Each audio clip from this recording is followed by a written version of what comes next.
ایک بازار میں ایک مغرور شخص بڑے تکبر کے ساتھ گزر رہا تھا کہ اس کی نظر ایک عورت پر پڑی جو اپنے سر پر گھی کا بھاری ڈول اٹھائے بیچنے کے لیے جا رہی تھی۔ مغرور شخص نے عورت کو آواز دی اور نخوت بھرے انداز میں پوچھا، ارے مائی کیا بیچ رہی ہو؟ عورت نے عاجزی سے جواب دیا، میں گھی بیچ رہی ہوں حضور۔ مغرور شخص نے کہا کہ دکھاؤ تو کیسا گھی ہے؟ عورت نے ڈول کو سر سے اتارا تاکہ اسے دکھا سکے، لیکن اتفاق سے کچھ گھی اس شخص کی قمیض پر گر گیا۔ یہ دیکھتے ہی وہ شخص غصے سے بھڑک اٹھا اور چیخ کر بولا، نظر نہیں آتا کیا؟ میری قیمتی قمیض خراب کر دی ہے تو نے؟ میں تجھے یہاں سے ہلنے بھی نہیں دوں گا جب تک تو میرے قمیض کے پیسے نہ دے دے۔ عورت خوف اور بے چارگی سے کانپتے ہوئے بولی، میں ایک مسکین عورت ہوں حضور، یہ سب غلطی سے ہوا ہے، مجھ پر رحم کریں اور مجھے جانے دیں۔ مگر مغرور شخص نے اپنی ضد پکڑ لی اور کہا کہ جب تک تو 1000 درہم نہیں دے گی یہاں سے ہل نہیں سکتی۔ عورت نے بے بسی سے کہا کہ میرے پاس 1000 درہم کہاں سے آئیں گے؟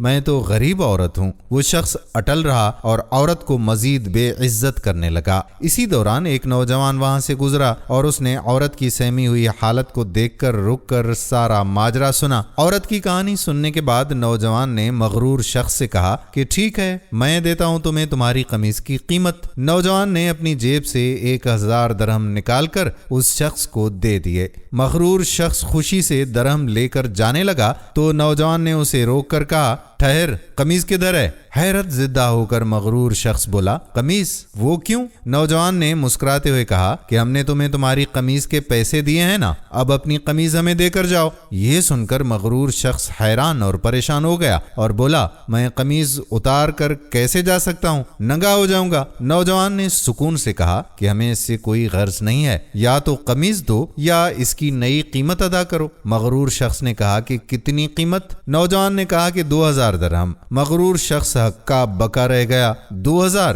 مگر تم نے تو مجھے 1000 دیے تھے۔ نوجوان نے جواب دیا، اب ہم قیمت طے کریں گے، تم نہیں۔ مغرور شخص کو اپنی بے عزتی اور شرمندگی کا احساس ہونے لگا۔ مجبوراً اس نے اپنی جیب سے 2000 درہم نکالے اور نوجوان کے حوالے کر دیے۔ نوجوان نے اعلان کیا کہ یہ 2000 درہم اس مسکین عورت کے لیے میری طرف سے ہدیہ ہیں۔ دوستو، ہم میں سے اکثر لوگ دوسروں کی تکلیف اور رسوائی کو نظر انداز کر دیتے ہیں، لیکن جب بات خود پر آتی ہے تو انہیں تکلیف اور ظلم کا احساس ہوتا ہے۔ اگر ہم دوسروں کے درد کو اپنا سمجھنے لگیں اور ان کی عزت نفس کا خیال رکھیں تو یہ دنیا ایک بہتر اور انصاف پسند معاشرہ بن سکتی ہے۔ ذرا سوچئے، ہم اپنی زندگیوں میں دوسروں کے لیے کتنے حساس ہیں۔ وقت نکال کر غور کیجیے گا۔ اگر یہ ویڈیو پسند آئی ہو تو شیئر کیجیے گا۔ آنے والی ویڈیو تک اپنے میزبان قادر بخش کلہوڑوں کو اجازت دیجیے۔ فی امان اللہ۔